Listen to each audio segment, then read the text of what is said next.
ce dernier message sur le courage dans ce monde soit un message qui te boostera, qui remplira quelqu'un qui est faible, qui remplira quelqu'un qui est découragé au nom de Jésus. Amen. Amen. Que Dieu vous bénisse abondamment. Tenez-vous debout, on va lire la parole de Dieu. Tenez-vous debout.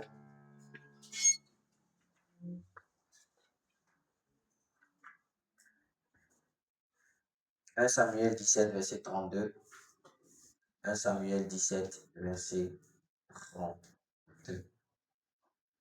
David dit à Saoul que personne ne se décourage à cause de ce Philistin. Ton serviteur ira se battre avec lui. Encore une seconde fois. David dit à Saoul,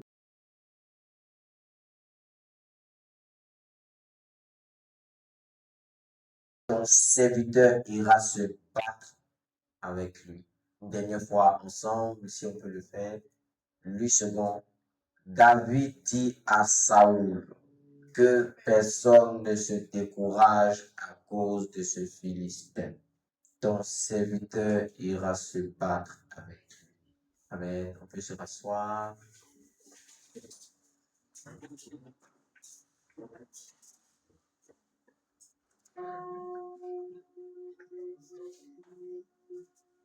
Lorsque les gens partaient en guerre, en Israël, il y avait deux choses qu'on regardait. La première chose, est-ce que c'est quelqu'un qui venait de se marier? Si c'est quelqu'un qui venait de se marier, il n'allait pas en guerre. S'il venait de se marier, il n'allait pas en guerre. La deuxième chose, c'est si quelqu'un avait peur. Une fois qu'il avait peur, on dit non.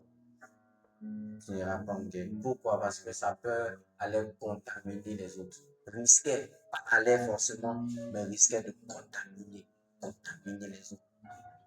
La peur et le découragement contaminent et c'est dangereux. Quand tu marches avec une personne qui a tout le temps peur ou qui est tout le temps découragée, ça peut t'affecter. Ça peut affecter quelqu'un qui a une grande foi. Il est possible, ça peut. Pas que ça va, mais ça peut. C'est pourquoi dans la parole de Dieu, Dieu a toujours voulu enlever ceux qui sont découragés. Et il mettait à part ceux qui avaient le courage, de peur que ceux qui se découragent si facilement puissent contaminer ceux qui avaient un grand courage. Ceux qui avaient un grand courage. Aujourd'hui, je vais parler de 3 choses. La foi est tellement vaste, mais il y a des victoires qu'on doit avoir et on ne peut jamais les avoir sans la foi. La foi, si tu veux, c'est la confiance totale à Dieu. Devant toute épreuve, je vais parler terre à terre, c'est la confiance totale à Dieu. C'est lorsque tu dois faire confiance à celui qui a créé le ciel et la terre. Tu dois lui faire confiance. C'est un peu compliqué parce que tu ne le vois pas, mais c'est là même que ça devient intéressant. Tu ne le vois pas. Je donne toujours cet exemple-là en disant que tu ne vois pas le vent, mais tu crois que le vent est là. Tu crois que le vent est là. Et vous savez, le vent, c'est un mystère. C'est tellement un mystère parce que il y a des gens actuellement qui n'arrivent pas à respirer ce vent. Ça veut dire que c'est bizarre. C'est pas parce qu'il est là que tu peux le respirer. C'est la grâce. Il y a des gens qui sont là. L'air est là. Mais bizarrement, ils sont comme ça. On dit il manque d'air. Comment toi, tu es dans la salle? Tu ne manques pas d'air. Lui, il manque d'air. C'est là que vous comprenez que c'est la grâce. Dieu peut couper l'air d'une personne ici. La personne est en train d'être essoufflée. Pourtant, nous, on respire bien. On se dit, mais qu'est-ce qui se passe? C'est incroyable. C'est incroyable. C'est incroyable. C'est incroyable. C'est la grâce, l'air que nous respirons. Donc, voir Dieu comme ça. Donc, tu vois que Dieu peut être là. De la même manière que l'air est là, mais il y a des gens qui peuvent bénéficier de ça, comme il y a des gens qui peuvent ne pas bénéficier de ça. C'est comme ça Dieu est. Mais il faut lui faire confiance pour que tu puisses bénéficier de ces promesses. Il te promet. Dieu, c'est le champion dans les promesses. C'est le champion dans les promesses. C'est vrai que j'entends souvent certaines prédications qui disent que souvent Dieu déçoit. J'ai vu des thèmes, Dieu déçoit. J'ai vu ça dernièrement. Dieu déçoit. Dieu t'a déçu. Et puis il dit, il va exhorter sur ça. Vous savez, il y a des thèmes même qu'il ne faut jamais faire. C'est-à-dire, même si après, même tu vas dire Dieu ne déçoit jamais. En fait, il ne faut jamais commencer comme ça. En disant que Dieu t'a déjà déçu. La Bible dit qu'il est toujours fidèle. C'est nous qui sommes infidèles. Donc, Dieu ne déçoit jamais. Soit on est trop pressé, soit on est frustré par rapport à quelque chose. Je le sais, mais quand Dieu promet, il va l'accomplir. La Bible dit qu'il n'est ni un homme pour mentir, ni un fils d'homme pour se repentir. Ça veut dire que s'il ment, après il va se repentir. Il ne t'a pas menti et il ne pourra jamais se repentir parce qu'il est fidèle. Il est fidèle. Alors, la foi va te permettre de copier sur un modèle du ciel. Un modèle du ciel. La dernière fois, rappelez-vous qu'on a dit, le culte passé, que ceux qui perdent la foi, c'est parce qu'ils ont oublié leur passé. Parce que si tu regardes dans ton passé, tu vas voir que hier, Dieu t'a sauvé. Donc, le même Dieu qui t'a sauvé hier, là, il va continuer de te sauver aujourd'hui. On a pris le cas de Moïse. Moïse, l'eau ne l'a pas tué. Quand il était bébé, l'eau ne l'a pas tué. Est-ce que vous savez que les instructions de Pharaon, c'était de jeter l'enfant dans le Nil? En réalité, quand on mettait ces enfants-là, ils devaient être renversés dans le Nil. Mais l'eau ne l'a pas tué. Donc ça a activé une curiosité sur la fille de Pharaon. Quand elle a vu, elle a dit, parce que les autres enfants sont morts à cette période-là. Mais comment se fait-il que lui, là, il n'est pas mort? Donc si ce qui devait te tuer ne t'a pas tué hier, ça ne te tuera pas aujourd'hui. Donc le Dieu qui t'a sauvé hier va continuer de te sauver aujourd'hui. Il va continuer de le faire. Surtout que tu ne le connaissais pas, il t'a sauvé. C'est maintenant que tu le connais, il va t'oublier. Pas du tout. Donc la foi aussi, c'est une mentalité. C'est-à-dire qu'il faut te donner de bons enseignements. Il faut te dire que, parce que la Bible dit la foi vient de ce que l'on entend. Donc il faut te rappeler des promesses. Le problème d'Israël, c'est qu'ils avaient oublié le Dieu qui les avait sauvés hier. Dieu a divisé la mer Rouge. Ils sont venus dans le désert, ils avaient des problèmes. Ils ont commencé à crier, oh Dieu va nous abandonner. Dieu ne va pas t'abandonner. S'il ne t'a pas abandonné hier, il ne t'abandonnera pas aujourd'hui et demain. Parce que la Bible dit qu'il est le même hier, aujourd'hui et pour l'éternité. Et pour l'éternité. C'est pourquoi rassure-toi d'une chose. La fidélité que tu vois de Dieu sur la terre va continuer après la terre. Le Dieu qui t'a épargné de ses maux ne pourra jamais te laisser entrer dans l'enfer. Il va toujours te sauver. Il est fidèle. Ça commence sur la terre. Si tu ne vois pas quelque chose sur la terre, c'est que ça n'a pas continué dans le ciel. Une amitié divine, elle commence sur la terre. C'est pourquoi celui qui n'a pas connu Dieu sur la terre ne le connaîtra pas après la terre. Tous ceux qui vivent n'importe comment et puis qui croient que par certaines prières, ils seront sauvés, c'est archi fou. Ce qui n'a jamais commencé sur la terre ne continuera pas après la terre. Il est l'alpha, il est l'oméga. Alléluia. Et copier sur un modèle du ciel. Copier sur un modèle du ciel. Matthieu 6, verset 10. Que ton règne vienne, que ta volonté soit faite sur la terre comme au ciel. Que ta volonté soit faite sur la comme au ciel. Comme au ciel. Et lisons un passage ensemble. 1 Pierre 1, verset 19 à 21. Mais par le sang précieux de Christ, comme d'un agneau sans défaut et sans tache, prédestiné avant la fondation du monde et manifesté à la fin des temps, à cause de vous, qui par lui croyez en Dieu, lequel a ressuscité des morts et lui a donné la gloire, en sorte que votre foi et votre espérance reposent sur Dieu. 1 Pierre 1, verset 19 à 21. Mais par le sang précieux de Christ, comme d'un agneau sans défaut et sans tache, prédestiné avant la fondation du monde. Avant la fondation du monde. Vous savez ce que ça veut dire? Ça veut dire qu'avant même que le monde fût créé,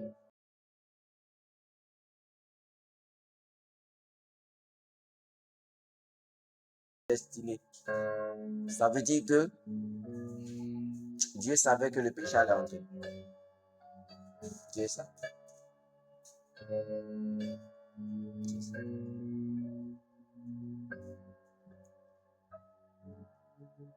Ça veut aussi dire que la solution vient avant le problème. La solution vient avant le problème. Nous les hommes, lorsqu'on rencontre un problème, on cherche la solution. Dieu, il a déjà vu le problème de loin. La solution est déjà là. La solution. Donc lorsque tu demandes à Dieu la solution, ce qu'il va te donner là, il va te donner une solution qui était déjà là avant le problème. Donc quand il y a un problème, ne sois pas paniqué. C'est parce qu'il y a une solution. C'est pas quand il y a une solution, c'est parce qu'il y a un problème. Non, c'est quand il y a c'est parce qu'il y a déjà une solution. La solution est là avant le problème. Et Exode 25, verset 40. Regarde et fais d'après le modèle qui t'est montré sur la montagne. Et on lit Hébreux 11, verset 17 à 19. C'est par la foi qu'Abraham offrit Isaac lorsqu'il fut mis à l'épreuve et qu'il offrit son fils unique. Lui qui avait reçu les promesses et à qui il avait été dit, en Isaac sera nommé pour toi une postérité. Il pensait que Dieu est puissant même pour ressusciter les morts. Aussi le recouvrera-t-il par une sorte de résurrection. Donc, au temps d'Abraham, la résurrection n'avait pas encore existé. La résurrection n'existait pas encore. Mais pourquoi Abraham croyait? Il n'avait jamais vu la résurrection. Parce que dans son cœur, il avait vu ce modèle-là dans le ciel. Vous savez pourquoi? Parce que Jésus était ressuscité avant la résurrection sur la terre. Si on dit l'agneau de Dieu était prédestiné avant la fondation du monde, ça veut dire que cet agneau-là aussi était ressuscité. Sans défaut, pour venir prendre nos défauts, la résurrection. Donc, il y a des choses qui peuvent monter dans ton cœur. Ces choses-là ne se sont jamais réalisées sur la terre, mais c'est déjà réalisé dans le ciel. Une pensée que tu as positive, même s'il n'y a pas de modèle sur la terre, sache que si Dieu t'a donné cette pensée, c'est parce qu'elle existe déjà dans le ciel. Le modèle se trouve dans le ciel. Personne sur la terre n'avait jamais connu une résurrection. Mais Abraham, en son temps, mes frères, Abraham, en son temps, croyait en une résurrection. Il y a combien d'années entre Abraham et Jésus sur la terre? Combien d'années, mes frères? Quand tu regardes même les années entre Ésaïe et puis Jésus, c'est extraordinaire. Maintenant, entre Ésaïe et puis Abraham, maintenant, entre Abraham et puis, laissez même entre Abraham même et puis, déjà même Moïse, ce sont des années incroyables. Mais lui, il a cru en une résurrection. Il a cru qu'une résurrection pouvait se faire. Pourtant, au milieu de lui, personne n'avait jamais été ressuscité. Abraham, Dieu dit ta foi est grande. Ta foi est grande. Ta foi est grande.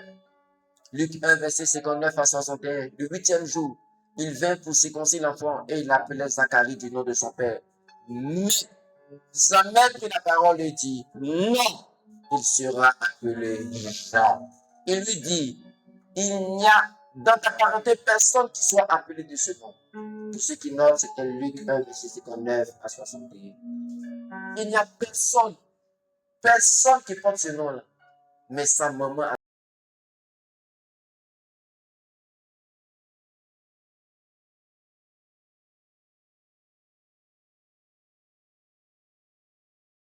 quelqu'un sur la terre n'a pas encore fait une chose.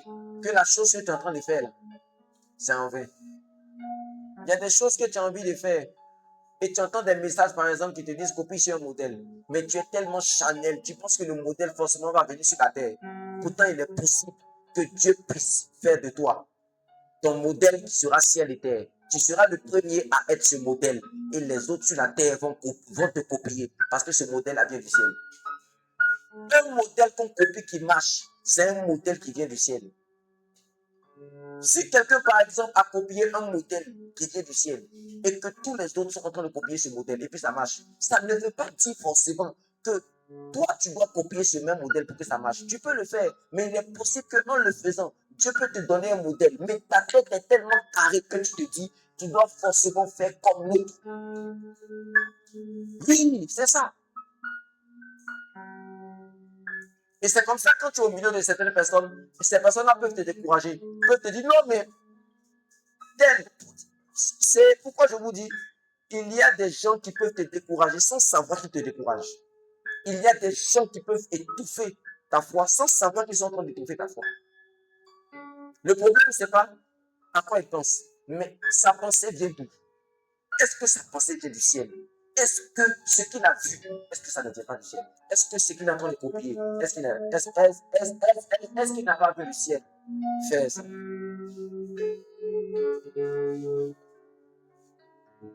Tu appelles ton enfant Jean. Personne de la famille s'appelle Jean. Personne de la famille s'appelle Jean. Personne de la famille s'appelle Jean. Donc pourquoi tu l'appelles Jean? Pourquoi tu l'appelles Jean? Il y a des gens comme ça qui disent, tu es en train de faire ça, mais personne sur la terre fait ça. Personne. Mais la Bible dit que ta volonté soit faite sur la terre, comme au ciel. Comme au ciel. Comme au ciel. Comme au ciel. Comme au ciel. Croyez-moi, l'ambassade de la Chine ou l'ambassade des États-Unis en Côte d'Ivoire ne ressemble pas à l'ambassade des États-Unis en Chine. C'est vrai, c'est faux. C'est vrai, c'est faux. Mais ils ont le même président. Ils ont le même président. Ils ont le même président. Ils ont le même président. Il est possible que Dieu te montre quelque chose que tu n'as jamais vu. Ne dis pas, c'est une chose qui vient du diable. Ça peut venir de Dieu. Il est possible que Dieu te montre quelque chose qui n'a même pas encore montré un homme sur la terre. Il est possible. Ah, c'est vrai, c'est faux. Il est vraiment possible. Il est possible que Dieu te montre quelque chose qu'il n'a jamais montré à quelqu'un sur la terre. Il est possible. Il est possible. Il y a un songe que Dieu a donné à Nebuchadnezzar. Personne sur la terre a eu le songe. Personne. Il y avait des gens qui cherchaient l'interprétation, mais le songe était unique. Unique. Il est possible que Dieu te montre un événement qui va venir. Personne, il ne montre à personne. C'est une grâce incroyable. C'est pas que tu as fait quelque chose ou tu as... Je ne sais pas. Mais il est possible. Il est possible. Il est possible. Il est possible. Il est possible que toi, tu as une vision ou dans ta vision, tu vois bizarrement certaines des églises qui ressemblent à des cases. Tu viens, tu dis, on dit, toi, tu crois que tu es un villageois, bien. On est en ville. Pourtant, c'est une vision. Et tu ne sais pas que peut-être en faisant ça, dans ton territoire, tu ne sais pas combien d'âmes tu vas attirer là. Tu ne sais pas. Tu ne sais pas. Tu ne sais pas. Donc, ne méprise pas ce que tu vois, même si c'est unique. Sache que ce qui est unique, le Fils unique, il n'y avait jamais un fils comme lui. Quand Jésus parlait, on dit jamais une personne n'a parlé comme cet homme. Jésus n'a pas cherché à parler comme un homme. Il a cherché à parler comme ce qu'il a vu son père faire. Il a vu la manière dont son papa parlait. Quand il parlait, tout le monde cherche à parler comme Jésus. Tout le monde. Mais écoutez, quand Dieu dit à Moïse, regarde le modèle que je te montre sur la montagne.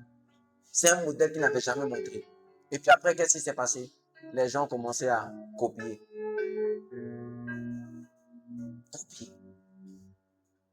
Imaginez Moïse qui dit, non, moi je n'ai jamais vu ça en fait.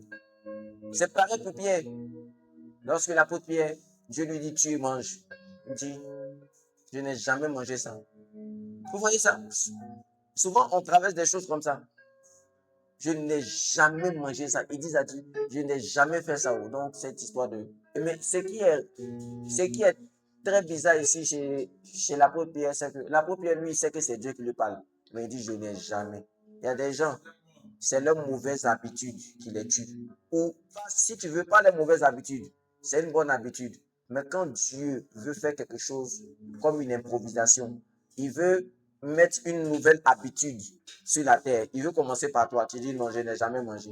L'apôtre Nyong'om dit, c'est à cette étape-là que Dieu a enlevé la clé dans la main de Pierre. Il a donné à l'apôtre Paul. Il a dit non, Seigneur, 3 fois. Non, Seigneur. Non, Seigneur. Tes non, Seigneur, tu dis là. Dieu va enlever ce qu'il t'a donné. Il va donner ça à quelqu'un. On voit l'apôtre après. Il cherche à lire les épîtres. Il cherche à lire les écrits de Paul.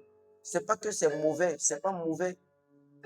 Mais le gars là, l'apôtre Pierre, c'est fini. Il écrit une seule lettre. Tout le monde il était dans l'église, il a vieilli, et puis bon. On sait tous. Parce que comment c'est l'apôtre Paul qui va donner des restrictions à l'église? Ça veut dire que le gars là, arrivé au moment il a vieilli, c'était plus trop. C'est l'apôtre Paul maintenant qui dit à Timothée, voici comment il faut se comporter dans l'église. L'apôtre Pierre était où? C'est non Seigneur, tu es en train de faire. Tu vas voir. Reste calme. Non Seigneur, car non Seigneur, car je pense que je sens que je vois que non Seigneur, car tes noms là, continue à dire non. Continue, ça vient vers toi. Ça vient vers toi. Et ça va venir vers toi. 2. Les yeux fixés sur le produit fini. J'aime cette partie. Les yeux fixés sur le produit fini. Hébreux 11, verset 25 à 27. Aimant mieux être maltraité avec le peuple de Dieu que d'avoir pour un temps la jouissance du péché. Regardons l'opprobre de Christ comme une richesse plus grande que les trésors de l'Égypte, car il avait les yeux fixés sur la rémunération.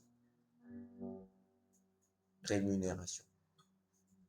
Bon, le verset 27, et c'est par la foi qu'il quitta l'Égypte sans s'être effrayé de la colère du roi, car il se montra ferme comme voyant celui qui est invisible. Mais on va s'arrêter sur le verset 6. Regardons l'opprobre de Christ comme une richesse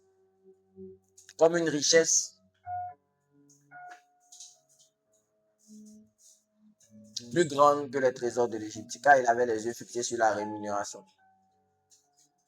Hébreux 11, verset 10, qui dit, car il attendait la cité qui a de solides fondements, celle dont Dieu est l'architecte et le constructeur. Celle dont Dieu est quoi? L'architecte et le constructeur. C'est quoi un architecte? C'est un professionnel qualifié qui conçoit des bâtiments, établit des plans et dirige l'exécution des travaux. Ce métier unit la création artistique et la technique de construction. Vous savez que pour construire cette maison, on devait avoir un architecte. Il n'y a pas de constructeur sans architecte. Tu ne construis rien tant qu'il n'y a pas une image déjà dessinée, que j'appelle le produit fini. Et tous ceux qui ont acheté les briques, ils ont construit en fonction de l'architecte. Ça veut dire que sans l'architecture, la construction n'est rien. Il n'y a pas de construction sans architecte. L'architecte, c'est celui qui met le plan. C'est celui qui te donne le plan de la maison. Il dessine la maison. Il conçoit l'image. Vous n'avez pas remarqué. Souvent, vous passez vers certains terrains et il y a une image, n'est-ce pas? L'image là te dit ce qu'ils vont faire sur le terrain. C'est ça l'architecte. Ça veut dire que s'il n'y a pas ça, le terrain ne sera pas construit. Vous imaginez des gens qui viennent et puis ils construisent seulement. Ils construisent pour faire quoi? Il va faire 10 toilettes. Il ne sait même pas ce qu'ils font avec. Je ne sais pas si vous me comprenez. Quand tu achètes un terrain, tu l'achètes, mais tu as besoin d'un architecte. Et c'est l'architecte qui va te dire ce que tu vas faire sur le terrain. Lui, il ne construit pas, mais il dessine, il te donne le plan. Et c'est avec le plan que tu construis. Ça veut dire quoi? Ça veut dire que tu ne regardes pas le produit brut. Tu as le produit brut, mais tes yeux sont sur le produit fini. Et c'est le produit fini qui va t'aider à finir. Qui va t'aider à finir. Qui va t'aider à finir. C'est pourquoi Moïse avait les yeux fixés sur la rémunération. Pourtant, on rémunère à la fin, pas au début. On donne le salaire à la fin du mois, pas au début du mois. C'est vrai, c'est faux. C'est lorsque tu finis de travailler qu'on te paye. Même Jésus l'a fait dans Matthieu 20. Il a payé les gens lorsqu'ils avaient fini de travailler. Donc, lorsque tu as les yeux sur la rémunération, ça veut dire que tu ne regardes pas le travail. Tu regardes la rémunération. Ce qui va t'aider à finir ton travail, ce n'est pas ce que tu es en train de faire, même quand c'est difficile. Ce que tu cherches à voir, c'est la rémunération. Donc, comme tes yeux sont fixés sur la rémunération, tu le fais. Et ça te motive. Quelle est l'image du produit fini que tu as dans ta tête? Parce que la foi va te donner le produit fini. Si tu n'as pas de produit fini, tu seras découragé. Tu seras découragé. Et regardez une chose. David, pour tuer Goliath, quand il est venu, L'une des choses aussi qui l'a motivé, vous savez c'est quoi? On a donné euh, euh, euh, les promesses à celui qui allait tuer Goliath. Il a posé assez de questions. Il dit, attendez, on dit quoi nous? On dit celui qui va tuer lui là, voici ce qu'on va lui donner, voici ce que...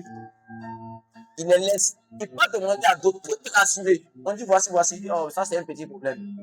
Pourquoi? Qu'est-ce qui l'a motivé? Ses yeux étaient fixés sur la rémunération. Ses yeux, en fait, il ne voyait pas Goliath, il le voyait après là. Ce qu'il allait recevoir. Je ne sais pas si quelqu'un me comprend. C'est ça l'architecte. C'est ça le plan. Et Moïse, c'était ça. Il était appelé fils de Pharaon. Vous savez, j'ouvre une parenthèse et puis je vais parler un peu du péché. Ce qui va t'aider même à aller, ce qui va t'aider à détruire la tentation, c'est pas la tentation que tu vois là, c'est la rémunération. Parce que tu sais que le ciel est plus important que ce que tu vois. Le ciel est plus important que garçon. Le ciel est plus important que femme. Le ciel est plus important que l'argent sale. Le ciel est plus important que mentir. Le ciel est plus important que ça.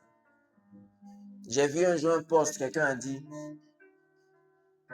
respire et on respirait. Il dit mais quand tu dors, est-ce que tu maîtrises ta respiration? J'étais étonné. Et puis c'est la vérité. Hein. Quand on dort, on n'est pas conscient qu'on respire, mais on respire. On respire. Mais imagine, tu finis de mentir, tu dors, puis ta respiration se coupe. Il y a plusieurs qui sont morts dans leur sommeil. Plusieurs sont morts dans leur sommeil. Vous imaginez cela? Donc, ce qui va t'aider à garder ta sanctification, c'est lorsque tes yeux seront gardés sur la rémunération. Tu sais qu'après, je vais finir au ciel. Quand la tentation vient, toi, tu as le goût là parce que tu vois le produit bout, tu tombes. Ceux qui voient le produit bout se découragent. Tu dis, hey, je suis encore dans ça là. Il ne faut pas regarder ça, il faut regarder ce qui arrive. Ce qui arrive, ce qui arrive, ce qui arrive, ce qui arrive, ce qui arrive. L'architecte, l'architecte, l'architecte. Ce qui arrive. Et souvent, c'est dans les moments difficiles, c'est dans les moments compliqués qu'on se décourage. Parce que quand la situation est flexe, on ne se décourage pas. On a le courage. Mais une fois que certaines oppositions viennent, on est découragé. Il dit que personne ne se décourage à cause de ce Philistin. Que personne ne se décourage à cause de ce Philistin. Regardez même Job. Non, même pas Job. Jacob.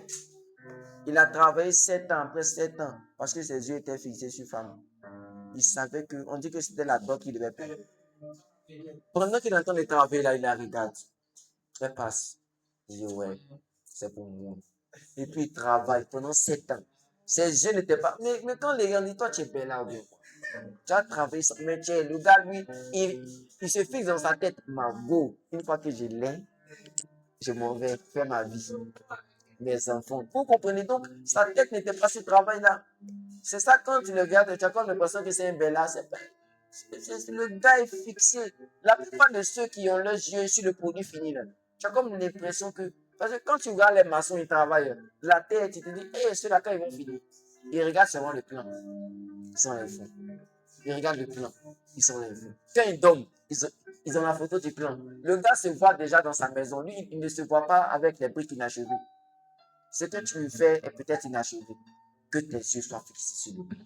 Ça va te motiver. Vois-toi déjà dedans. Vois-toi déjà dedans. Vois-toi déjà dedans. Ça va te motiver à continuer. Ne regarde pas parce que tu n'as même pas encore mais peut-être les moyens pour mettre la peinture. Laisse tout ça. Laisse tout ça. Regarde seulement le plan. C'est pourquoi dire regarde le modèle. Quand ils étaient en train de faire, Moïse avait les yeux fixés sur le modèle. Il regardait le modèle. Il dit un jour ça va finir. Un jour ça va finir. Un jour ça va finir. Un jour ça va finir. Parce que ses yeux étaient sur le produit. Le produit. Le produit.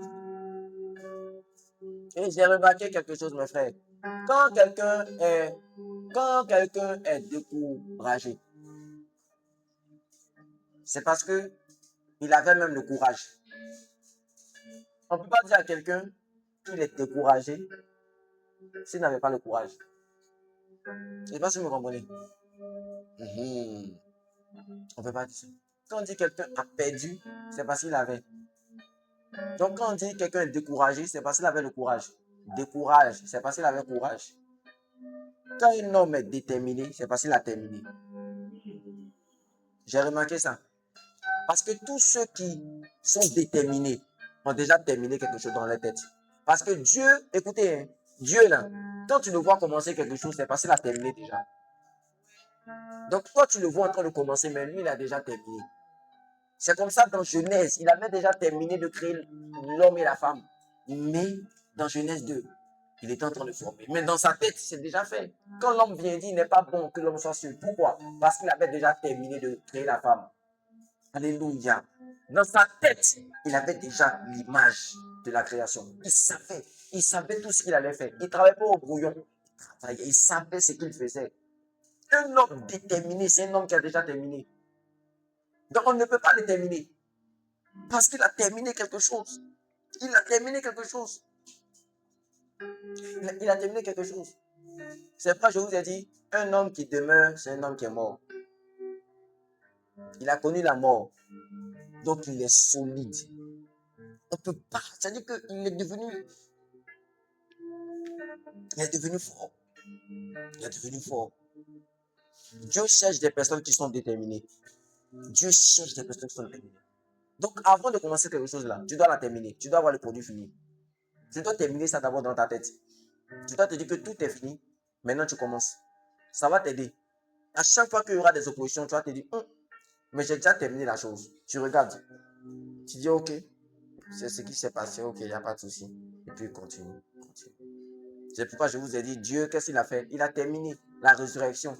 Quand Jésus venait, c'était juste un rappel. C'était juste quelque chose qu'il était en train de faire, mais c'était une chose qui était déjà finie. C'était une chose qui était déjà finie. L'agneau de Dieu qui, voilà.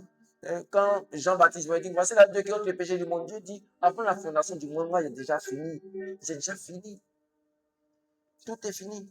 La preuve, avant que tu ne viennes, ton nom est inscrit dans le livre de vie. Avant que toi-même tu ne viennes, tu pêches un peu, tu te relèves. Il a déjà fini son truc. Il a déjà fini ton histoire. Actuellement, ta vie est finie. C'est une rediffusion, tu entends le vie. Dieu, quand il te regarde, demain même, voilà, demain, c'est ce qu'il va faire. C'est pourquoi demain est un mystère que lui seul sait. C'est pourquoi la Bible dit dans Jacques, quand tu veux parler de demain, dis si Dieu le veut. Si Dieu le veut toujours. Mais aujourd'hui, c'est pour toi. C'est un présent.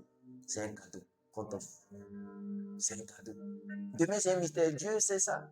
Dieu sait combien d'années tu vas vivre, tout ça là. Il sait. La Bible dit que mes jours sont inscrits dans un livre, dans ton livre, avant que je ne vienne sur la terre. Dieu sait. Dieu sait dans quelle famille tu allais venir. Dieu sait ce par quoi tu allais passer. Dieu sait. Dieu connaît les humiliations, tout ça. Il sait. Il va dire, demain là, oui, oui. En 2000 ans, celle-là, elle va trouver travail. Mais elle va souffrir un peu. Elle aura tout. Dieu sait. Tu vois, quand tu viens, tu dis à Dieu, tu penses, Dieu dit, hey, vraiment, hein, attends, je vais regarder dans mon livre même pour voir. Non, non. Il sait tout ce qui te passe. Alléluia. Et c'est ce que tu dois faire. Avant de commencer tel projet, finis ça dans ta tête. Dessine, je te dis, écris, dessine. Vois comment tu dois finir. Parce que l'architecte appelle la construction.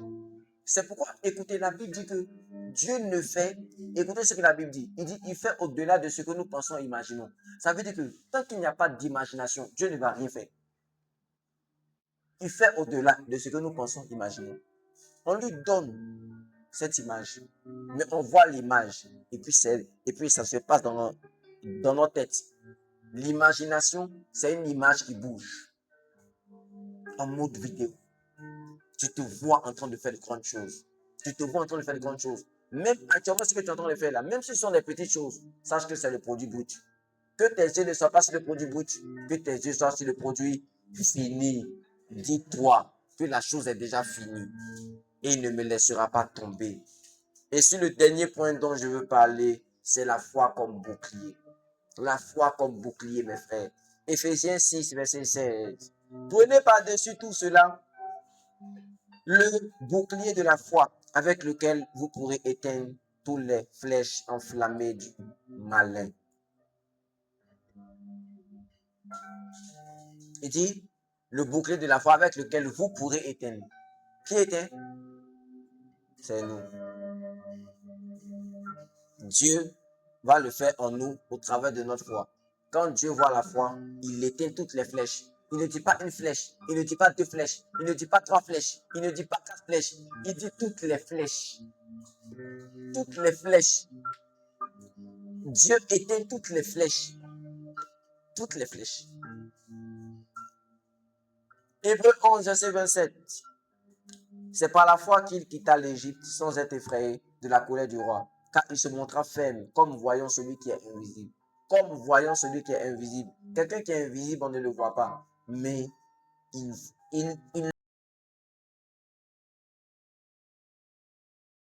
4 à 26.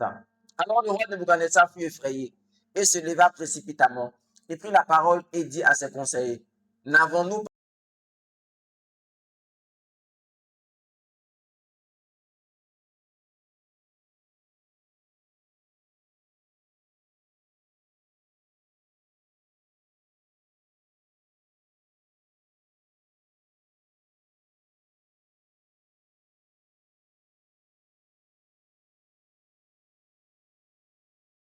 et la figure du quatrième ressemble à celle d'un fils des dieux.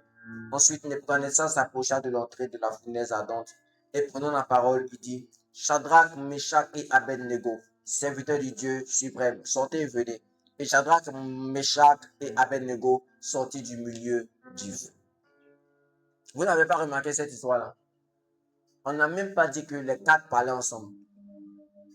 On dit qu'ils voient quatre personnes sans lui.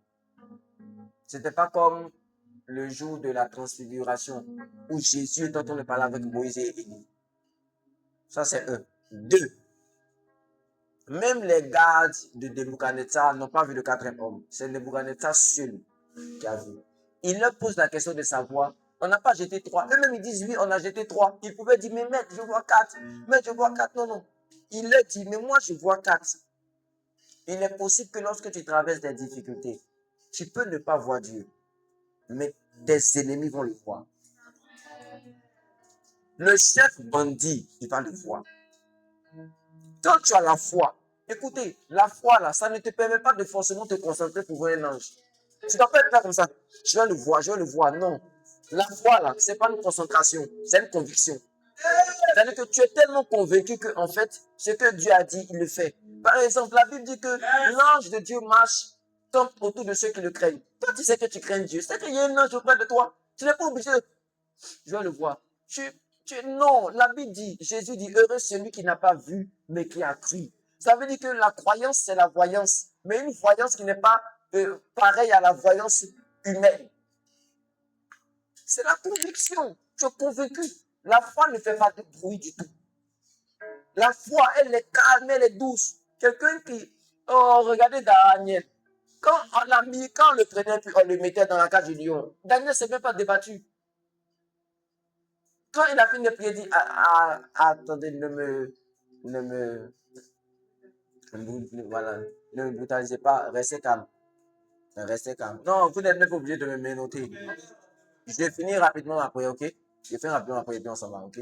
Voilà. Il y a combien de lions là-bas? 4. Ajouter un cinquième. Ajouter un cinquième. Parce qu'il y a un lion, je dois mettre ma tête. Il va me servir de... Voilà, de oreille. Si vous voulez ajouter un cinquième. C'est des sont là. Toi, tu penses que... Ok, tu te fous de nous. Ils ont envoyé 2 autres même. Daniel est rentré dans la cage du lion là, avec une dent. Il était en train de... Il est rentré tranquillement. Et puis, regardez ce qui va se passer dans Daniel 6, verset 20 à 22. En s'approchant de la force, il appela Daniel d'une voix triste. Le roi prit la parole et dit, Daniel, Daniel, serviteur du Dieu vivant, ton Dieu que tu sais avec persévérance, écoutez, avec persévérance, a-t-il pu te délivrer des lions? Et Daniel dit au roi, roi, vis éternellement là. Mon Dieu a envoyé son ange. Je vous assure, Daniel n'a pas vu l'ange. Il est écrit nulle part qu'un ange est venu. Daniel, c'est faux. Il était tellement convaincu que, vous savez pourquoi? Parce que la Bible dit dans Somme 34, verset 7, l'ange de l'Éternel campe autour de ceux qui le craignent et il les arrache du danger. Il a juste répété ce step-là autrement. Il dit, mon Dieu fait sur sa parole qu'il a accompli. Je crois tellement que je n'allais pas mourir dans la gueule de ces lions-là. Mais ce que vous allez faire, ceux qui m'ont menacé là, emmenez-les. Avant même qu'ils ne rentrent dans la cage, les lions là, waouh.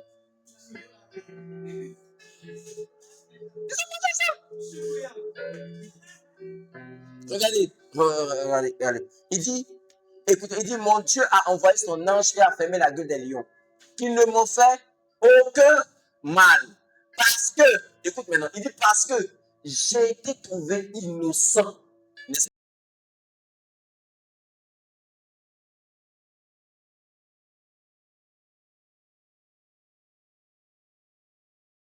Et au milieu de toi. Il marche avec toi. Tu n'es pas obligé de le voir dans les moments difficiles. La plupart du temps, on ne voit pas Dieu, mais nos ennemis le voient. Ils tremblent. Écoute, ce qui effraie Dieu, non pas ce qui effraie Dieu, ce qui va effrayer tes ennemis, c'est pas, c'est ta foi si tu veux, mais ce qui effraie tes ennemis là, c'est lorsqu'ils font tout pour essayer de te tuer, mais il arrive que tu ne te tues pas. Tu ne meurs pas. Ce qui normalement est censé ôter ta vie là, ça ne ôte pas ta vie. Ça les effraie. N'est-ce pas, Nebuchadnezzar? Il était effrayé de voir que ces gars-là, ils ne sont pas morts, Marie qu'on les a mis dans le feu. Aucun mal, la foi. Aucun mal. Il est possible que si tu sors de certaines choses avec des mots, il est possible que ta foi n'était pas assez suffisante. Parce que la Bible dit que même quand on les a jetés dans le feu, là, ils n'ont même pas eu l'odeur du feu. Aucun. Ils étaient convaincus. Ils ont dit, bon, écoute, ta statue, là, on ne va pas l'adorer.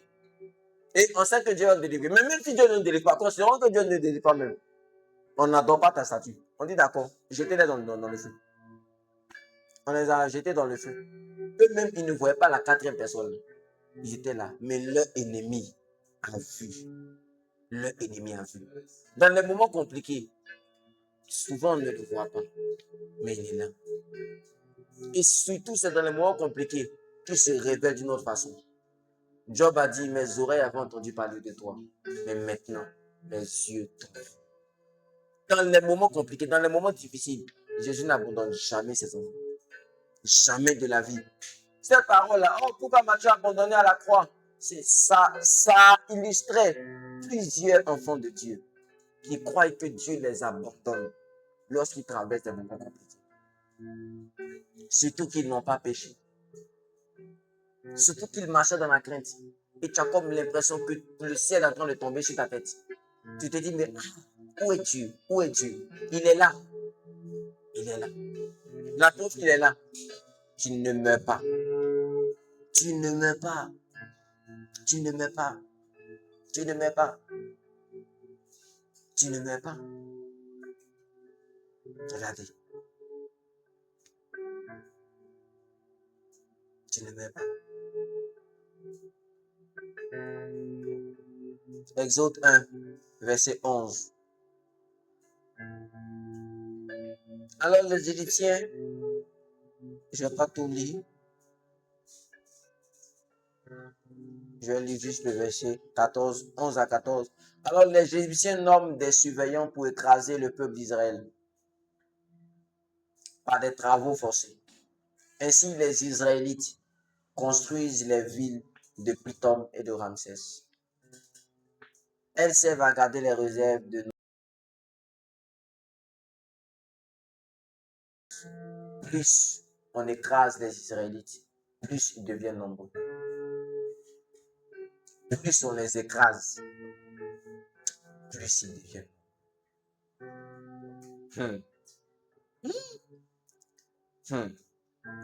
Ils occupent de plus en plus de place. C'est pourquoi les Égyptiens les détestent. Ils traitent les Israélites durement comme des esclaves. Ils leur rendent la vie encore très difficile par un travail pénible. Ils les obligent à préparer l'argile, à faire des buts, à cultiver les champs. En un mot, les Égyptiens les écrasent par toutes sortes de travaux pénibles. Vous savez ce qui s'est passé? Ils ont continué encore à se multiplier. Pharaon ne savait pas quoi faire. Il a appelé certaines sages-femmes. Il dit, bon, ce que vous allez faire, c'est que si les filles viennent, Laissez-les. Mais si les garçons viennent, tuez-les. Elle dit, il n'y a pas de souci. Malgré ça, les garçons ils ont continué à se multiplier. Il y a une catégorie de personnes, lorsqu'ils traversent des moments compliqués, on vous écrase. C'est fini pour vous. Vous tombez. Mais il y a d'autres, tu les écrases, ils se multiplient. Satan a peur d'eux. Tu fais, il dit,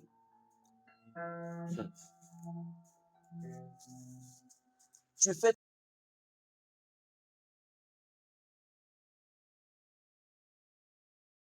comme eux. C'est pas que n'importe où les écraser, tu les écrases. Regarde, je t'assure, tu serais effrayé de voir un cafard, tu écrases le cafard là. Cafard la marche. Et puis il s'élève et puis tu regardes, il marche. Je t'assure, pendant un moment, pas mon Dieu.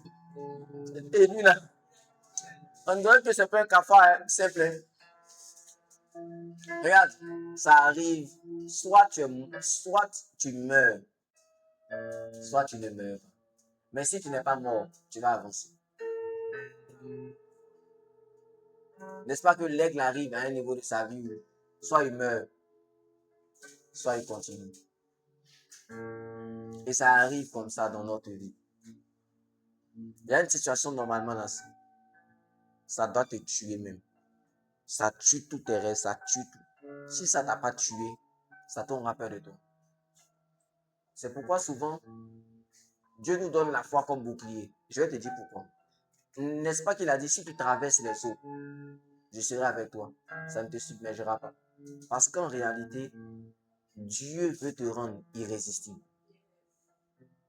Mets ça dans ta tête. Il y a un niveau, écoutez, il y a un niveau où tu pars à l'attaque. Mais il y a un niveau où tu gardes. Comprenez-moi bien. Les anges qui partent à l'attaque, ils ne sont pas plus dangereux que les anges qui gardent. Ceux qui gardent sont plus dangereux que ceux qui partent à l'attaque. Regarde. Est-ce que tu sais que Achitophel était un gars qui était vraiment dangereux? Il était tellement influent. Mais on ne l'a jamais vu en guerre. Il était toujours auprès de David. C'est le jour où il y a eu coup d'état et son cœur s'est détourné. Quand on a entendu parler d'un Achitophel, qui lui, là, ses conseils, c'était comme si c'était Dieu qui donnait conseil. C'est vrai, c'est faux. On parlait de Joab, Il y a des anges qui sont en mode gardé. Vous voyez les deux chérubins qu'on a appelés pour garder le chemin de l'arbre de la vie. Ils sont vraiment dangereux. Ceux qui gardent sont plus dangereux que ceux qui partent. Ceux qui gardent sont vraiment dangereux. Dieu veut te rendre irrésistible. Souvent, tu passes par des choses. Il veut te faire passer par toutes sortes de choses. Et quand tu arrives à résister, tu es irrésistible. Quand tu es là comme ça, il dépend. Bon, ok. La preuve. Souvent, il y a des gens qu'on dit avant qu'on les emmène en guerre, n'est-ce pas? Mes frères du Nord, les Sénéfaux, les jeunes sais. On prend feu, on met ça sur eux comme ça. On prend, ils essayent tout. On prend le couteau, n'est-ce pas? On le tape. Et quand on sent que, on dit bon, tu vas partir, n'est-ce pas? C'est vrai, c'est faux. On tire souvent sur lui, comme ça va pour dire ok. Ça veut dire quoi? Avant de partir là, on veut le rendre comme irrésistible. Quand on dit quelqu'un est dur, il ne dit pas par rapport à ce qui par rapport à si vous venez me faire truc là, vous ne pouvez pas m'atteindre. C'est ça. Le sang de Jésus est le moyen le plus efficace pour rendre irrésistible. Pour rendre quelqu'un irrésistible. Dieu veut te rendre. C'est-à-dire que quelqu'un qu'on ne peut pas enlever comme ça. Dieu veut te rendre solide. Il veut te rendre solide. Il veut te rendre solide. Tu vois, Jésus, il n'avait plus de force au point où quelqu'un a porté sa croix. Mais dans Luc 23, verset 42, il dit à Jésus, souviens-toi de moi quand tu viendras dans ton règne. Au verset 43, Jésus lui dit, Je te le dis en vérité aujourd'hui, tu seras moi au paradis. Je vous ai dit ça. Dans la blessure de Jésus, là, imaginez la douleur. Comme ça. La Bible dit, on regardait le gars et on dit, ah, c'est quoi ça? Dans ça, là, je ne sais même pas comment il a fait parler. Parce que vous savez que quand tu es crucifié, là, il était comme ça. Donc la croix a fait que, voilà, ces os là comme ça. Donc, et puis il est comme ça. Donc, regardez comment il va parler même. Ouais. Oh Dieu. Vous dites cette phrase là, ici, c'est que il n'a pas dit ça vite. Il dit, hey, tu comprends un peu? Oh Dieu, moi.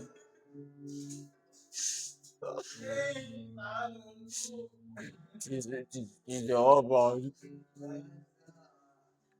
À la croix là, il n'a pas trop parlé. Vous savez, après on a fait des messages. Il criait beaucoup, non? C'est pas des cris de, oh! Il ne peut pas trop bien parler. Mais le gars à la fois ne comprend pas. Il était obligé de s'efforcer au moins pour dire, tu serais mon père. S'il criait, le gars n'allait pas comprendre. Mais vous voyez ça? C'est quelqu'un qui, on l'écrase. Oh, est-ce que quelqu'un peut me donner un amen? On l'écrase, mais sa mission, il ne laisse pas sa mission. On l'écrase, mais il ne laisse pas sa mission. Plus on les écrasait, plus ils se multipliaient.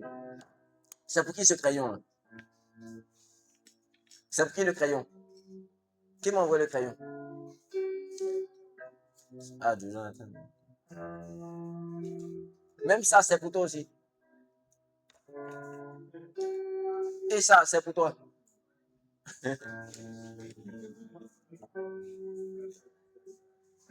Ok.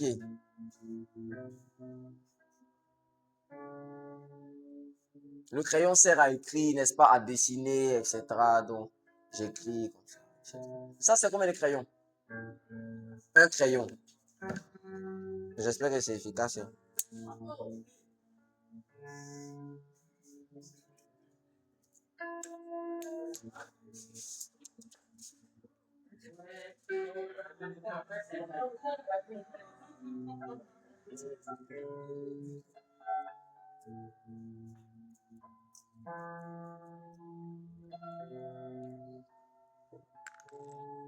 Oh. Pas grave. Ah, c'est combien de crayons? J'ai fait.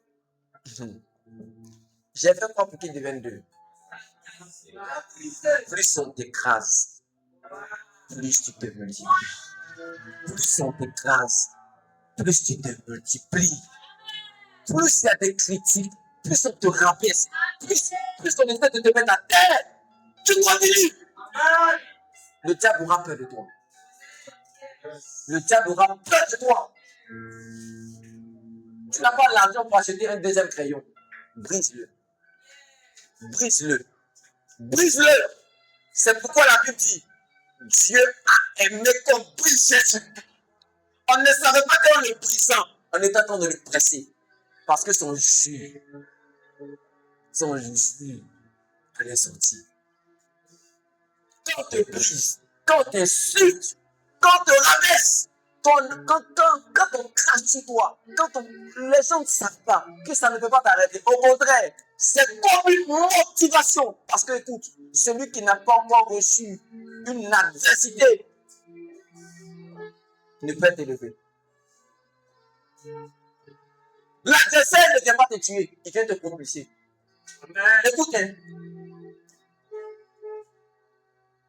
pendant qu'ils essayaient d'écraser Israël, Israël se multiplie. Depuis que tu marches sur l'escalier, l'escalier s'est déjà abîmé. L'escalier t'aide même à t'élever. Ceux qui marchent sur toi, tu vas les élever. Ton élévation va les élever. Ton élévation va les élever. Peu importe ce qu'on dit de toi, peu importe l'humiliation qu'on essaie de te donner, continue. Garde la tête haute. Garde la tête haute. Quand vous écoutez l'histoire de ceux qui ont brillé dans le monde, de ceux qui ont été de grandes personnes, ce sont des gens qui ont eu des passés d'humiliation, des passés de rejet. Ils ont senti des choses. Parce que Dieu voulait les rendre irrésistibles. Il y a un homme qui s'appelait l'apôtre Paul, dont je suis en train de vous parler. Il a traversé ça. On l'a frappé jusqu'à... Les gens finissent de le frapper, puis les gens disent il est mort. Qui connaît ce passage? Et les gens pensaient qu'il était mort. Ils sont partis. L'apôtre Paul s'est levé. L'apôtre Nyong'o dit que Dieu avait donné comme une onction irrésistible à l'apôtre Paul. On faisait tout, il dit, les gens l'ont écrasé, les gens l'ont chicoté. Les gens, la Bible dit même, l'apôtre Paul dit qu'il a reçu les 40 ou moins heures, tout comme ça. Mais c'était un peu plus. Et on a abusé de lui, on l'a frappé. Et tellement on l'a frappé, arrivé au moment où on l'a regardé, on dira, il est mort. Il est mort. Ils ont têté son cœur, on dit non, son cœur ne bat plus, il est mort. Ils sont partis. Le gars a levé sa tête, comme Maguire. Ils sont partis, il n'y a pas de souci. Et puis, c'est levé, il est parti. En fait, c'est une onction irrésistible. Ça dit, peu importe ce que les gens essaient de faire, peu importe le complot, peu importe les sales images qu'on conduit, peu importe, tu es irrésistible. Tu es irrésistible. Ils t'écrasent. Pendant qu'ils t'écrasent, ils apprennent que tu ouvres les églises. Pendant qu'ils t'écrasent, ils apprennent que tu gagnes les âmes. Pendant qu'ils t'écrasent, ils apprennent que tu vas visiter les veuves, les orphelins. Pendant qu'ils t'écrasent, ils apprennent que tu viens de te marier. Pendant qu'ils t'écrasent, ils apprennent que tu as fait 2 enfants. Pendant qu'ils t'écrasent, ils apprennent que ils viennent un peu voir, ils disent, ah, l'homme de Dieu, le gars, là, il a son entreprise. Pendant que les gens t'écrasent, toi, tu bâtis. Pendant qu'ils t'écrasent, tu construis. Pendant qu'ils t'écrasent, tu rêves. Tu rêves. Vous savez que les meilleurs livres que nous lisons, les meilleures révélations que nous lisons dans la Bible ont été écrites en prison. Il dit, envoie-moi les parchemins. Ce que nous lisons, nous, waouh, quelle révélation! C'est en prison avec les plaies que l'apôtre Paul est en train d'écrire. Pendant que les gens te mettent dans un trou, c'est une opportunité pour toi. Regarde, une difficulté, quand Dieu laisse une chose t'arriver, si tu es concentré, tu vas voir que cette chose-là t'est arrivée, c'est pour t'emmener quelque part d'autre. C'est pour t'emmener à une autre dimension. Parce que tellement que le chemin de Joseph était tracé, les fausses accusations l'ont emmené à l'endroit où celui qui connaissait, les bras bacharés. Il y a des choses qui t'arrivent. Tu as comme l'impression que non, l'homme de la terre est avec toi. Il marche avec toi. C'est lui qui te conduit. Il t'emmène là-bas. Tu es en prison, tu te dis, mais attends, qu'est-ce qui se passe? Et c'est qu'elle est en prison, mais c'est en prison qu'il a eu la révélation d'un livre, Jérémie. C'est en prison qu'il a eu la révélation d'un livre. Ce livre-là, quand le roi a lu, le roi a déchiré. Mais il a réécrit le livre. C'est en prison. C'est en prison. Dans les situations inconfortables, je vous assure, c'est là que des grandes choses ont été écrites. C'est quand le révérend Waouafou était dans des maisons inachevées, où pour aller dans sa chambre, là, il marchait comme ça pour éviter de marcher sur les déchets humains, les excréments. Moi aussi, tu veux caca. C'est là-bas, là. Hein? Quand il regardait ça, ça le motivait à écrire. Il écrivait. Il dit, je sais que je sortirai de là. Je ferai de grandes entreprises. Je sais que je serai dans mes influent. Je vais construire une grande maison pour ma maman. Je vais faire ceci, je vais faire cela. Et il a réalisé aujourd'hui. Il a écrit ça où? Dans une maison inachevée. Dans une maison inachevée. Les conforts dans lesquels tu te trouves, c'est une opportunité pour toi d'écrire de belles choses. C'est une opportunité pour toi d'avoir de grands rêves. Parce qu'il est possible que si tu es tellement dans des choses luxueuses, il est possible que tu cesses de rêver. Souvent, Dieu t'emmène dans des situations confortables pour que tu puisses rêver le contraire. Pour que tu puisses voir le contraire. Il est possible. C'est pourquoi Salomon dit, Dieu veut habiter dans l'obscurité. Dans l'obscurité. Plus on allume les lumières, plus ça, c'est moins beau. Plus on l'éteint, plus on voit la beauté. Lève ton va. Lève ton va. C'est pourquoi toi qui dis, on m'accable, je ne peux plus prier. Plus on t'accable, c'est là que la prière devient douce et intéressante. Parce que celui qui prie pendant qu'on l'accable, sa prière est plus puissante que celui qui prie pendant qu'il est au rebaya. C'est pourquoi la Bible dit que celui qui souffre, qu'il prie. Parce que dans ta souffrance, cette prière-là n'a pas la même valeur que celui qui ne souffre pas. Parle à Dieu. Parle à Dieu. Parle à Dieu. Parle à Dieu. Parle à Dieu. Parle à Dieu. Tu as donné confort, mais regarde le produit fini. Tu as fait le produit brut, mais regarde le produit fini. À la tour de Babel, quand Dieu a confondu des langages, ils ont cessé de bâtir. Mais le jour de la Pentecôte, quand Dieu a envoyé une lampe, Dieu est en train de construire avec l'image. Parle à Dieu, parle à Dieu, parle à Dieu, parle à Dieu, parle à Dieu, parle à Dieu, parle à Dieu, parle à Dieu, parle à Dieu.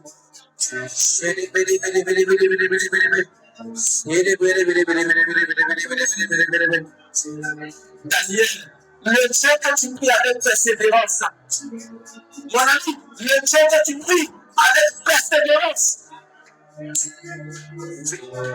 L'ange a fermé la gueule des lions parce qu'il a vu la persévérance dans la vie de Daniel. Quand tu pries avec persévérance, Dieu est en train de faire des choses. Il est en train de fermer la gueule des lions.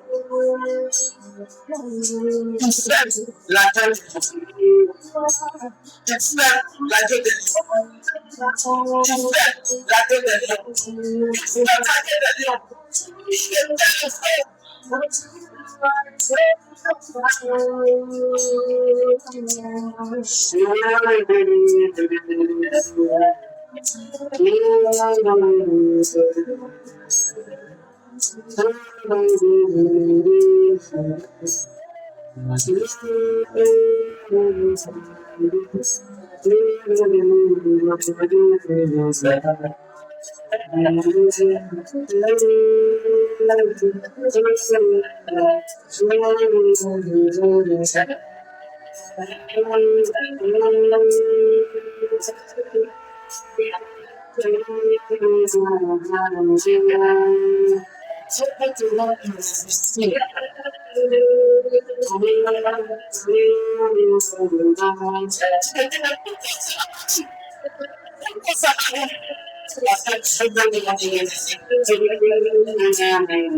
tellement fort. La prière de Jabba, c'était trop puissant. Il est vraiment compliqué. Il est vraiment difficile. Que celui qui souffre, la prière de celui qui souffre, la prière de celui qui est celui qui prie, la prière de celui qui travaille sur le long compliqué, celui qui prie, quand tu es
s'est mis à prier.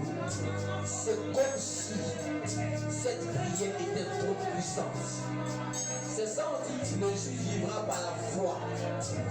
S'il persévère, la prière fervente du juste, la prière fervente, c'est un niveau. La situation normalement doit enlever ta prière. Elle doit enlever ta vie d'adoration. Mais malgré ça, c'est comme si tu trouves d'efforts. Tu dis, c'est pas possible là. Vous êtes venus par un chemin, mais vous sortirez par sept chemins. Par sept chemins. Par sept chemins. Vous êtes venus par un chemin, mais vous sortirez par sept chemins. Parce que j'aurai la force. Dieu va doubler ma force. Vous savez, Salomon Reba, Samson, lorsqu'il avait la force, il avait tué beaucoup de personnes. Il avait tué beaucoup de Philistins. Ses ennemis étaient morts. Mais pendant un moment, il a perdu cette force par le péché. Et lorsque Samson était là, il a pris pour un sujet de divertissement. Et Samson a dit, Seigneur, là je ne te parle pas de l'alliance. Je ne sais pas de la miséricorde. Je te dis, Seigneur, je n'ai plus de force. Mais je te demande une chose. Donne-moi une force. Et que je meure avec ce Philistins. La Bible dit que c'est lorsqu'il était faible. C'est là qu'il a pu avoir plus de Philistins. Je dis, je te dis quelque chose. La prière est faible. Lorsque c'est faible. Mais quand tu pries à Dieu, Dieu entend. Il n'est pas souvent de prière. Il ne t'abandonne pas. Il est à gauche. Il est à droite. Il est devant de toi. Il est derrière. Il est derrière. Il est avec toi. Il est avec toi. Il est avec toi. Quand tu vois tes affaires tomber, quand tu vois les choses tomber, tu as les yeux fixés sur Jésus. Tu as les yeux fixés sur lui. Tu parles à lui. Tu parles. Tu parles. Tu parles. Tu lui parles.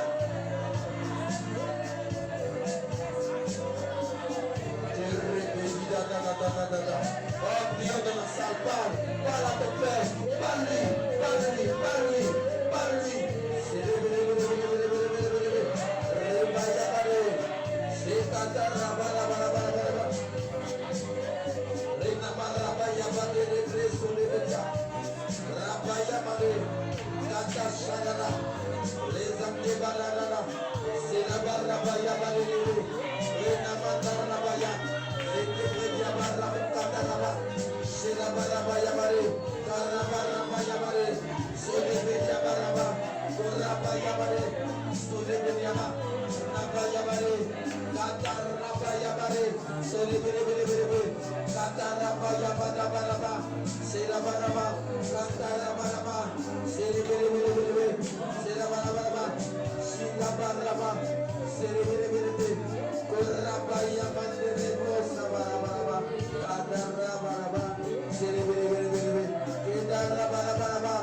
Lorsque l'apôtre Pierre était en prison, l'apôtre Pierre, l'église s'est mise à prier. La veille où il devait mourir, il n'est pas mort. Mais il y a un homme qui s'appelle Paul, il était avec Silas, ils l'ont frappé. Mais quand on l'a enchaîné, mais il a trouvé un moyen de crier à Dieu. Il a dit, Dieu, tu vois mes ennemis, mais je te loue au milieu de ces chaînes. Oh mes amis, cette louange n'est pas une simple louange.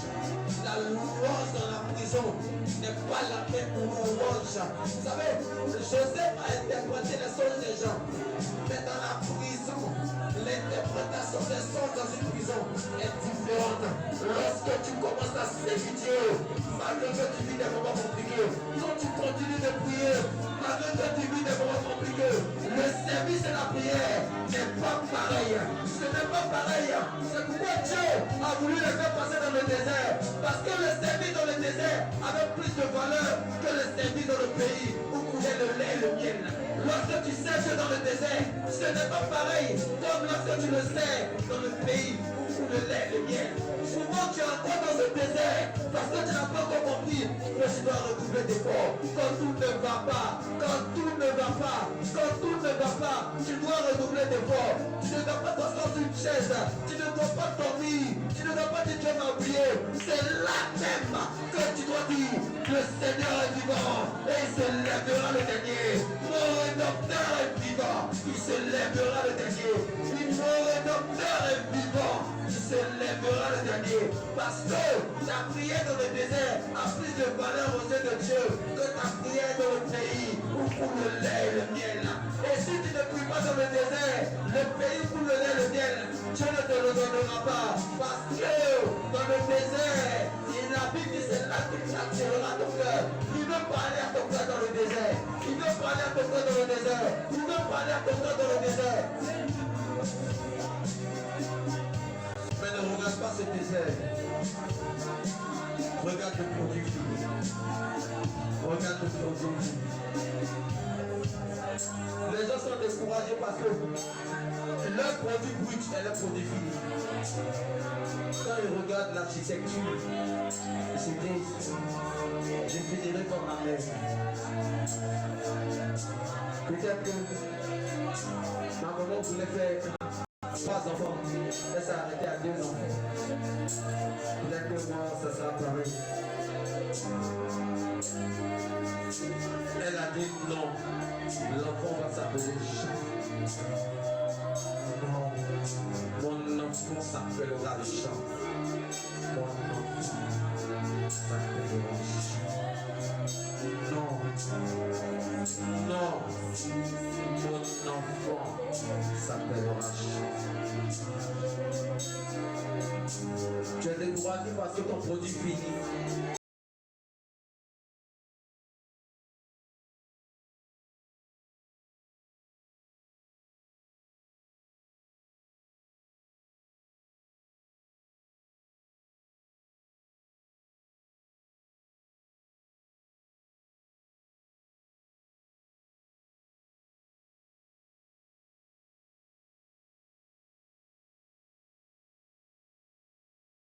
Parce qu'il voyait le désert.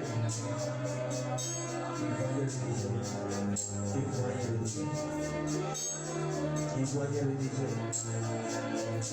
Je te dis une chose. Quand tu es dans le désert, écris. Écris tes rêves.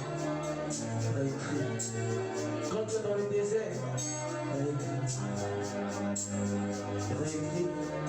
Réécris. Réécris. Quand tu es dans le désert, réécris. Quand tu es dans le désert, réécris. Écris. Confesse. Écris. Je suis l'architecte. Il y a une architecte. Je veux construire ce que tu vois dans l'architecture. J'aurai 5 business, j'aurai 5 revenus. Mes parents seront fiers de moi. Mes parents seront fiers de moi. J'offrirai une voiture à ma mère. J'offrirai une voiture à mon père. Je ne te crois jamais dans ces choses. Écris tes rêves. Confesse tes rêves. Et regarde le produit fini.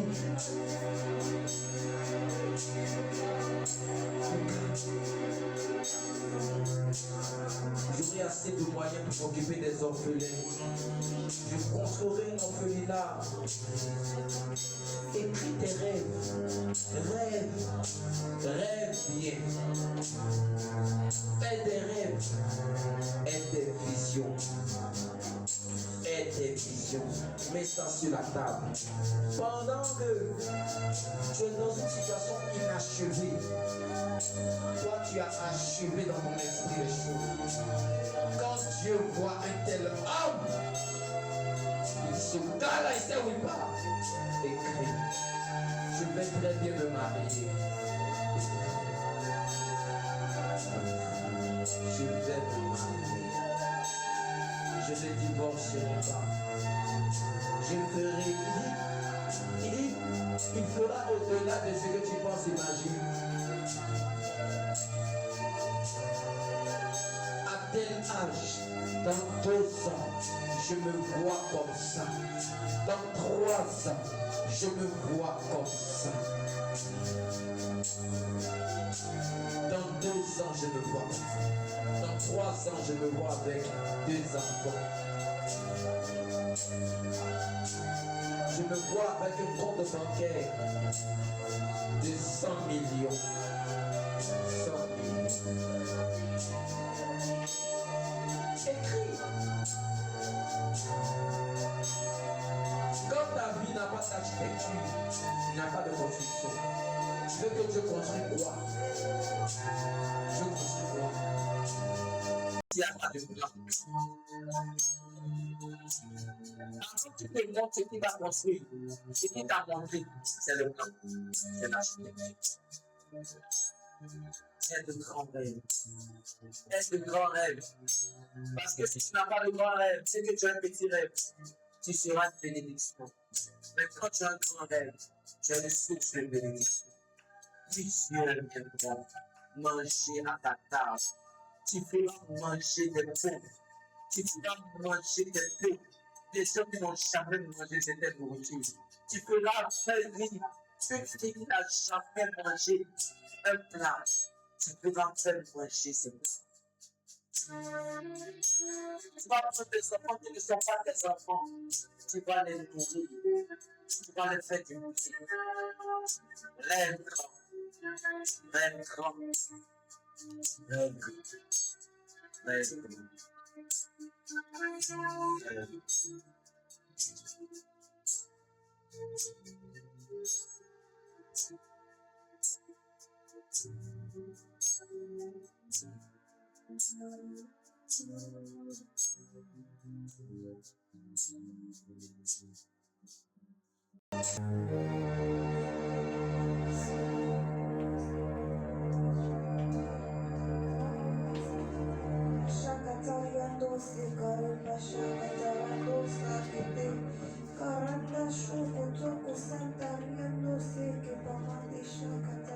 Père, après ce message, je retiens que nous donnons des personnes qui rêvent grand, des personnes qui croient toujours, qui ne se découragent jamais, des personnes qui sont déterminées, des personnes qui sont toujours courageuses. Peu importe l'adversité, peu importe ce qu'il adviendra, peu importe ce que demain nous réserve, nous savons que nos jours sont déjà écrits et nous savons que toutes choses concourent à notre bien. Alors Jésus-Christ de Nazareth, nous venons au Saint-Esprit de Dieu, nous venons nous recommander, nous venons recommander nos forces, parce que nous savons que nous sommes humains et parfois nous pouvons faillir. Mais à chaque fois, lorsque nous serons faits, que tu deviennes notre force. À chaque fois que lorsque notre foi vous a tangué, que tu deviennes notre force. Que tu nous rendes solides, inébranlables, Jésus-Christ de Nazareth. Parce que nous voulons toujours être accrochés. Nous voulons toujours être sur ton rocher, oh Jésus-Christ de Nazareth. Et peu importe les tempêtes qui se lèveront contre nous. Peu importe les vents impétueux qui se lèveront. Peu importe la mer qui parlera, peu importe les voix qui s'élèveront, nous condamnons ces voix, Jésus-Christ de Nazareth, et nous déclarons en Jésus-Christ, nous sommes forts aujourd'hui, nous sommes forts et à jamais,